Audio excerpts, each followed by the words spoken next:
Wonderful people, wonderful people. Yes.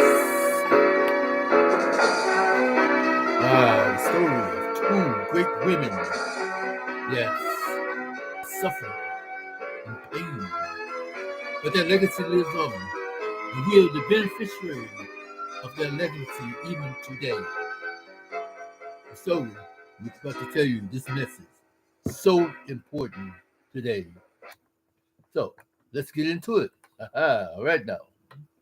So, first, the story about a woman minding her business in her house, in her home, taking care of her own personal self. But because she was was called to do something, not of her own choice, her own doing, but she was taken advantage of. She was used. I would say abused, but yes, used and abused maybe, because sympathy did not ask for her. So she was forced into a situation.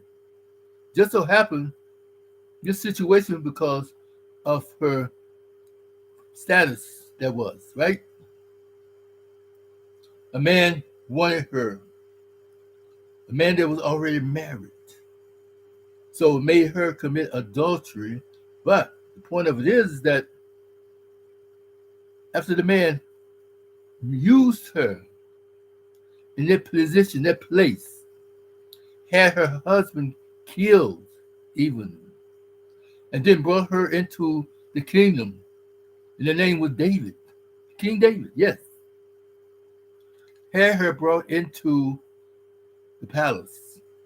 Now, her husband dead, and what transpired between this abuse was a baby that was stillborn.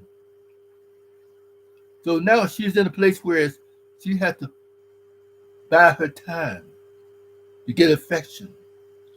She was lonesome, lonely, distracted, disturbed, aggravated, maybe. With all these women, 300 other women ahead of her, so to speak, unless David pointed her out. But eventually, she suffered these things. And then she had a son. Her son named Solomon. Yes, Solomon. Rich, very rich, and wise. And through her pain, through her sorrow, was born a wisdom that we all share today called Proverbs. Yes, Proverbs, the wisdom of Solomon. So we can identify with her, but no one talks about her. No one goes back to say, ah, Bathsheba was the cause of Solomon. No one talks about her. They put her in the background. They put her into obscurity. So we are being the beneficiary of her pain and suffering. And this other story that we're talking about, in the same instance that a woman was minding her business in her house, even. Maybe this is that's it, the story goes, right? But someone forced her into a situation, and this situation was not pleasant. Put her on a boat with other people, trials and tribulation and pain and sorrow and agony, to come to a place, to go to a place, to be standing there, maybe partially clad or no clad, in front of people that she like, who are these people? But the pain remains in her heart right now. And then she was auctioned off. And after she was auctioned off, she was misused, abused. Yes. And that taking advantage of situation. Can't say no. And if she did say no, she was beaten. But down the road, down the line, she thought about something. There's a wisdom, even though she was using her body, or her body was being used for the sacrifice and the pleasure of men, other men, that is, the excitement. So eventually, she gained favor with those who use her and abuse her in a lot of situations, a lot of cases. She was there to take care of the house. She was there to cook the food. She was there to take care of the children. And she was also there, like when the master or the overseer wanted to see her in a special way. They didn't ask for favor. They demanded, they told her, come. Then out of that situation, she was also demeaned and diminished to be served like an animal, bred like an animal, have more offspring. And through this offspring, through this offering, of through her body and through her mind, she brought forth a new generation, a new breed of people. But I'm going ahead of herself right now. But in the meantime, having favor with those who use her and abuse her, she gained the ears of these people. She learned how to read. And then she taught others how to read. She helped in getting freedom from a lot of her fellow mankind, that's fellow slaves, that is. She was there to intercede in behalf of those who have been punished or those who maybe been bruised and lynched, that is. She was there as an intercessor. She was there to learn from things because she was there in places where they were talking about business, they were talking about finances, they were talking about politics. She heard these things because she was being used and placed in a place where she was there to say, go get me this, go get me that. That's what they were doing for her. But she heard these things, she remembered these things, and she taught these things. And through that teaching and through that ability to hear, that ability to transfer her intelligence and knowledge to others, yes, she in turn brought forth a basic, yes, a basic to say that she laid a foundation, just like the other lady laid a foundation for future use, future generations and generations to come. So, therefore, as she taught these things to her children and children's, in every aspect of information, career, business, education, entertainment, all of these things, she paid the price. And then her daughters and granddaughters paid the price also, like she did, to get involved with these situations, these things, these jobs. They didn't walk into the office and say, I want to be a secretary. They paid the price to be a file clerk. They paid the price to be into the office even because they were like clean up people.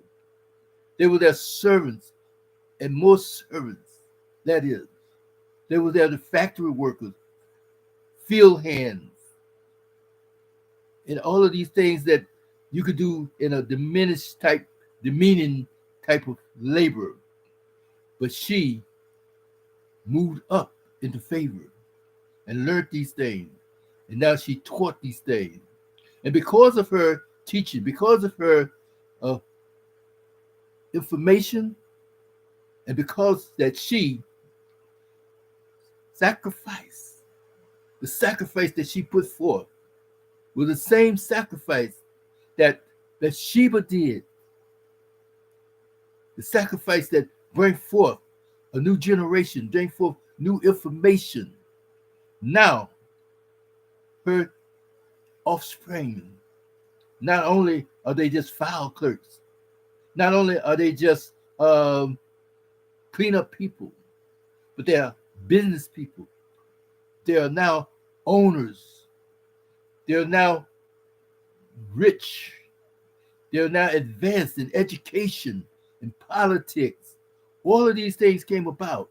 And this new breed, now they're called the true melting pot.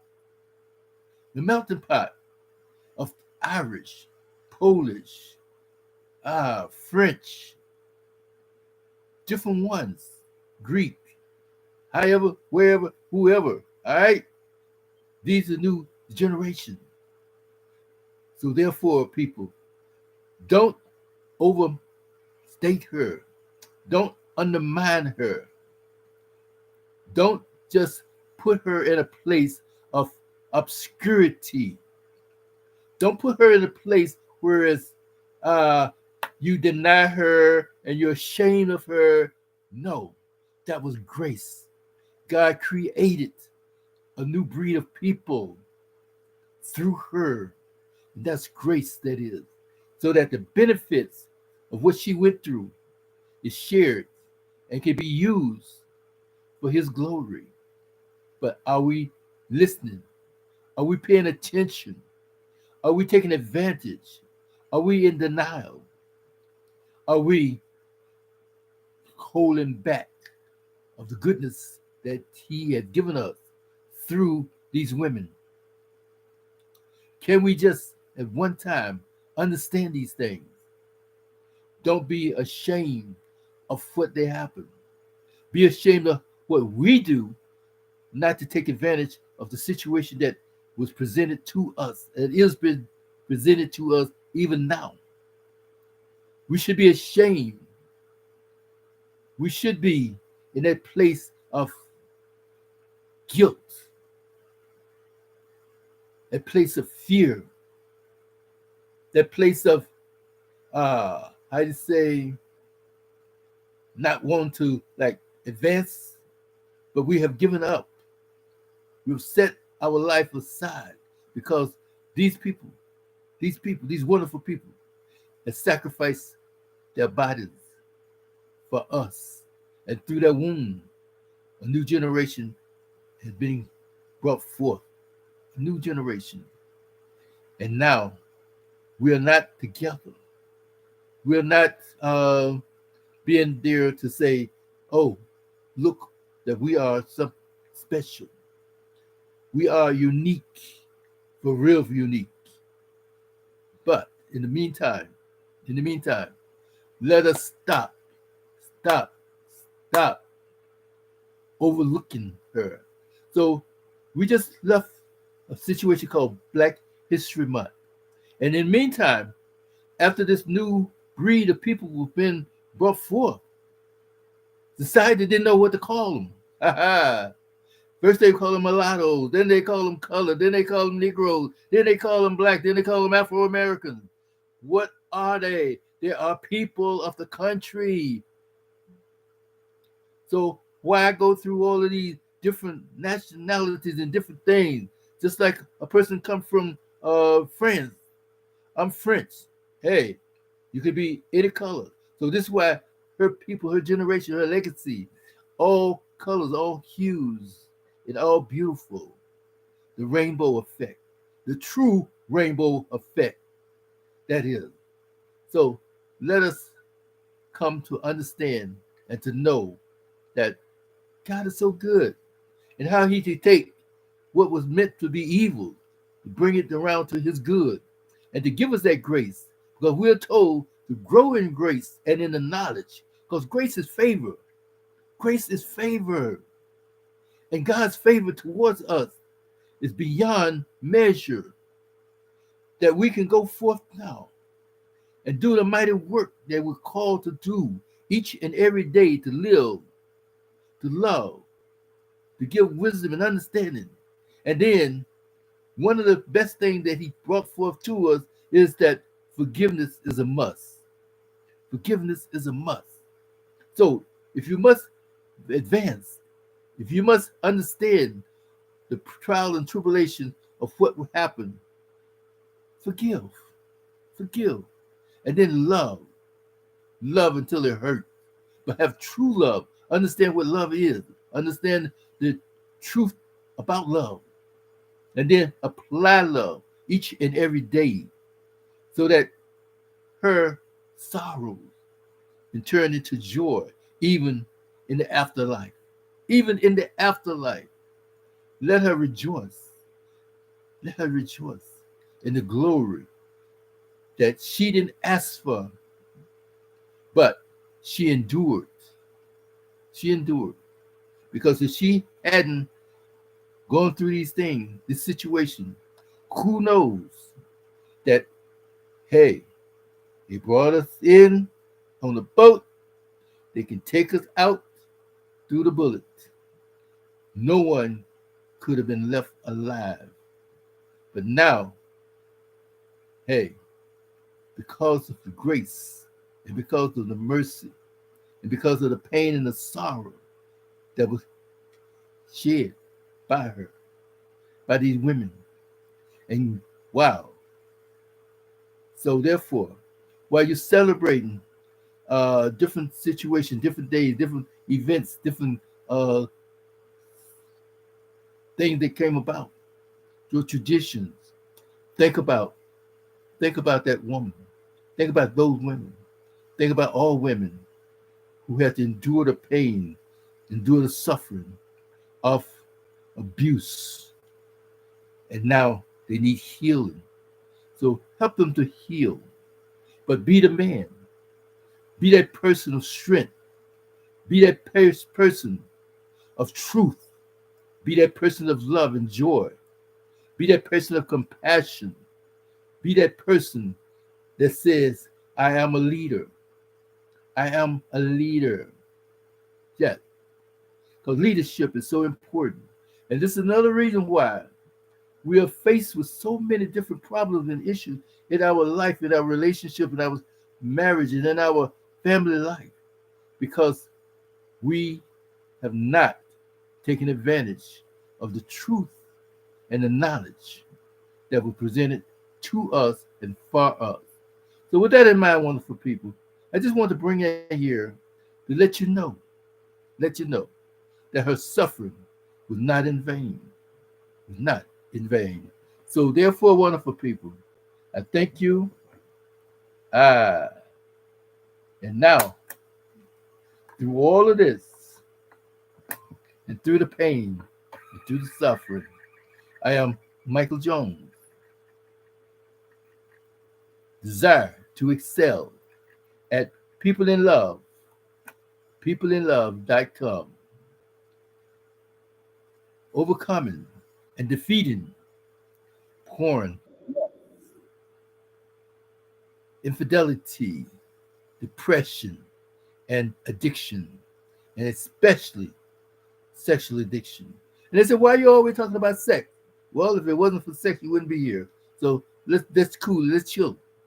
Let's understand that one of the gifts of God is to have a wonderful life, enjoy peace. But let that marriage bed not be contaminated. And then learn how to be affectionate. All right? So with that in mind, wonderful people, I do thank you, bless you, and everything gonna be all right. Think about it. All right? With that in mind, take care. Share, share, share until it hurts. Subscribe to my channel. Let me know what you think. Don't be ashamed. Don't be afraid. And stop being in denial. Stop being in denial. Because it's all there. It's all good. Bye now.